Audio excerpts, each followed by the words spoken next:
Lots of faces today.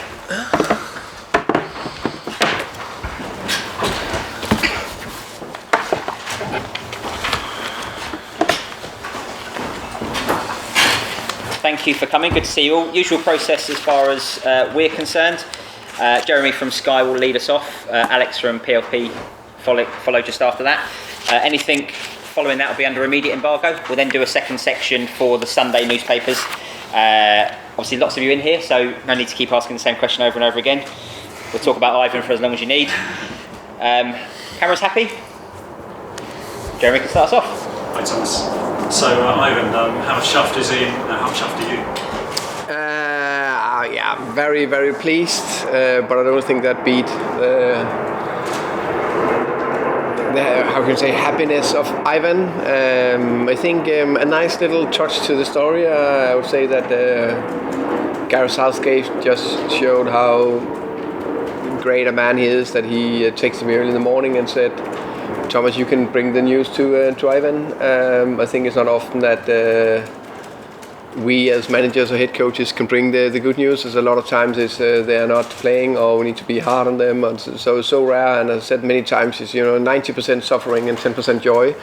And that was definitely a very joyful moment to be able to call him and give him the good message. And it's not often Ivan is speechless, but he was laughing and just very happy. So. And I think that's a wonderful story, because he's a very confident guy, believing in himself, and the journey has definitely not been straightforward for him. And I asked him, he actually dreamt about being an England international since he was a kid, and then of course it took a few detours the path to get the first call up. So that is incredible, and for the club, I think it's unbelievable story. So I had the staff in this morning and praised them for. We actually, I think we have with everyone counted up something between 15 and 20 call-ups for under 21, under 20, under 21 and full internationals, and the most of them are fully internationals. So that's fantastic. Yeah. It's a great time to be called up by England. The World Cup's a couple of months away. Is he the best of the rest after Harry Kane when it comes to England strikers, do you think?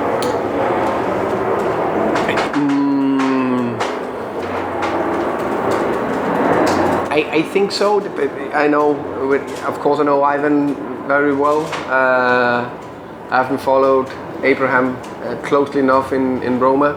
But I think definitely Ivan has something to offer, depending on where you see Rashford. But I think his ability in the box and his link-up play is at a very, very high international level.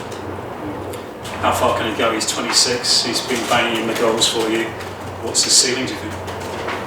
No one knows. I think it's we always either we say they can be a little bit limited, or we should say that nobody knows. I think we need to, when we want to fulfill a potential, we don't know how big that potential is.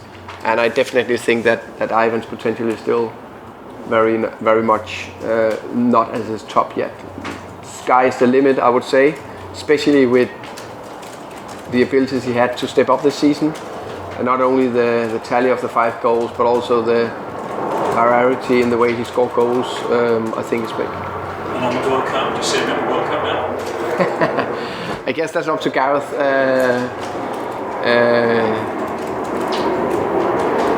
Putting a squad together, I would pick him, but I'm not the head coach for the England national team. Thomas, just on the game on Sunday and the protocols around it, the kick-off's been moved. Obviously, the funerals on Monday, Premier League managers are being asked to wear suits and also lead their teams out. Is that something you'll be doing on Sunday? I'll definitely lead the team out. I didn't know whether we're asked to wear a suit. I don't think that's in the protocol, not as I know. Not as I know. So maybe I haven't taken a decision on that. I'll definitely play my biggest respect to the Queen. I think it's a big day. I don't think it's a sad day on Monday. I think we need to celebrate that she had a wonderful, wonderful life, and what she did for England, you UK is remarkable in many ways. So I think we need to applaud her and thank her for what she's been capable of doing.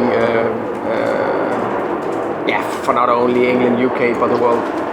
She's a remarkable monarch or queen that maybe in history you will not find a bigger one in terms of length and what she's been through. Was it right to take a break, do you think, last week when the sport was carried on like the Test match? No matter what I say or others say, I don't think there's a right or wrong in that decision. I think it is what it is. Just finally, if you beat Arsenal with 3 teams above you aren't playing, you could be 5th going into the international break, which would be quite something, wouldn't it, and a testament to the way you're playing. Yeah, definitely. And one thing for sure, of course, we'll go for the win. We try to do that in every game. So that will not change for Sunday. We are playing against a very good side. One thing was when we beat them in the first game a year ago, I think they were not in the same place as they were here. Still a fantastic win for Brentford against a massive club as Arsenal and top players. Another thing would be doing it on Sunday, that would be completely different, because I think Arsenal is, for me now, after City, the second best performing team in the Premier League. Maybe in spells, they maybe been the best performing teams the first 6 games. I think they've been remarkable. I think the intensity they play with. I watched the first 20 minutes. I watched a lot of games of them, but I not live, but I remember I sat there Friday night, opening day of the season, watching them against Crystal Palace, and I was thinking, what? That's another level. The first 20 minutes, Crystal Palace, they didn't touch the ball, and I thought, okay, they can win Premier League, this team.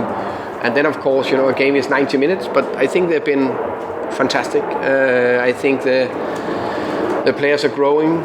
I think they got the right players in. I know he came back, Saliba, Jesus, fantastic signing. And I think Ødegaard, the way he plays this moment in time, maybe the best. I know De Bruyne is a decent player, but he's not far after him, Ødegaard, in terms of performances. So that's a top team right now. Thank you. You're welcome.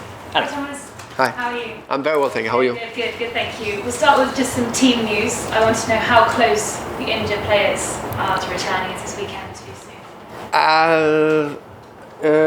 Let me think. Who's been out? Christian Nørgaard will still be out.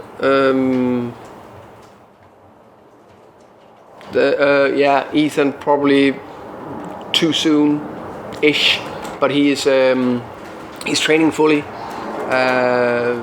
So that's really positive. Toney? Sergio Canos. Yeah, he will be available. Yeah, so yeah. Rest. Nope. Arsenal at home, I'm sure it's a fixture that brings back very fond memories for you, but how different a game are you expecting this time, just over a year on? I expect hopefully not too different, but now as I said, Arsenal this moment in time they're top performing. I think they are really having momentum. Their key players are in a very good place. So I expect us to suffer a lot in spells. I said that to the players today. We need to be able to suffer and manage to defend very well. Hopefully as high up the pitch as possible, but it can be low and deep.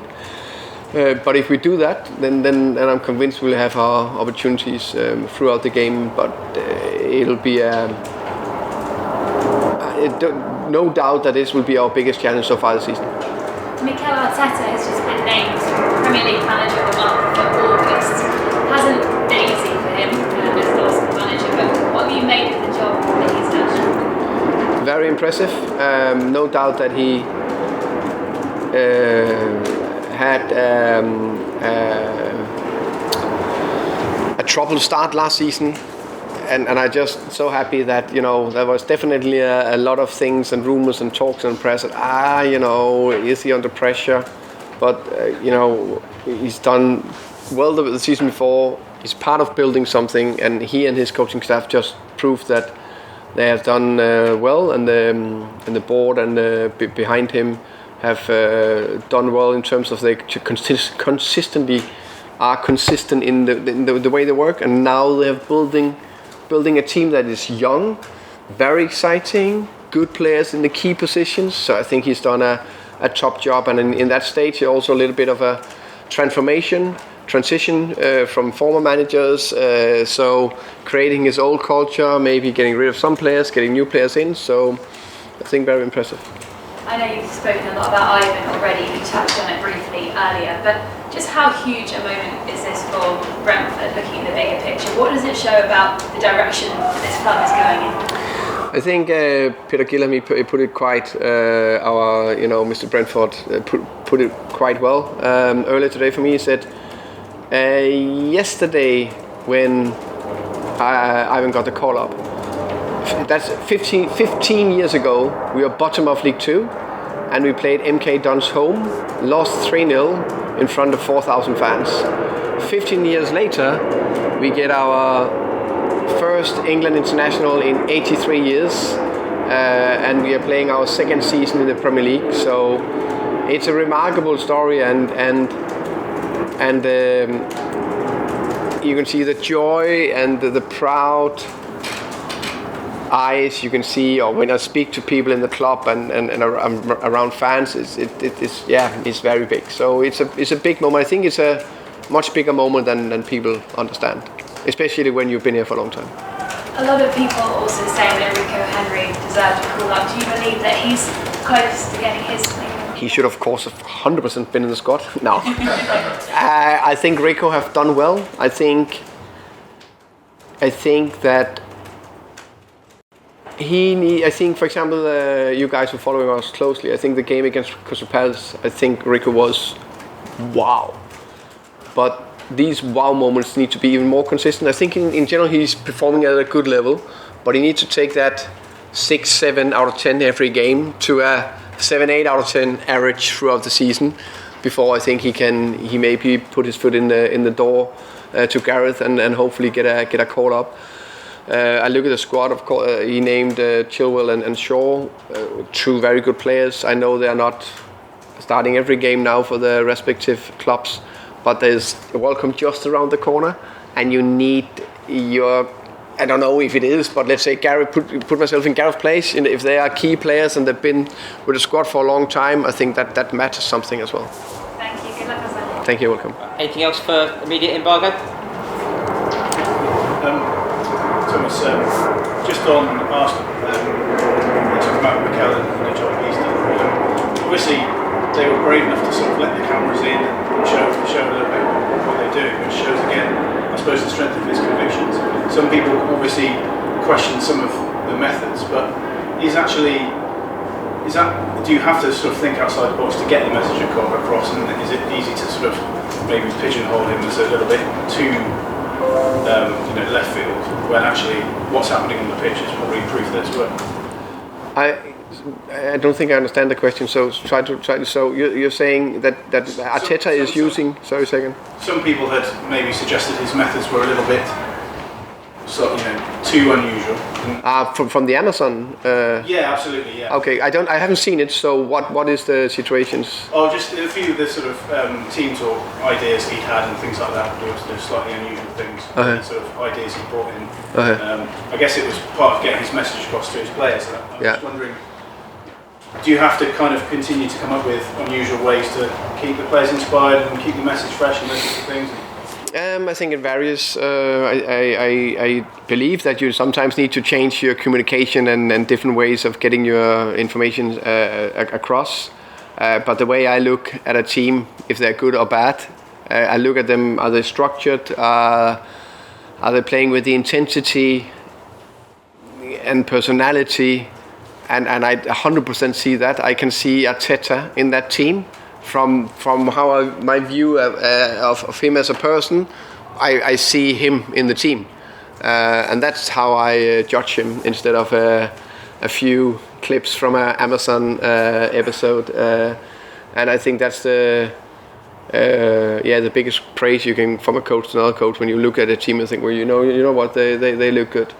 And then there's 1,000 ways in terms of communicating that, and that's an art, and that's an art I constantly try to study and try to be improving. But in general, I think it's done very well.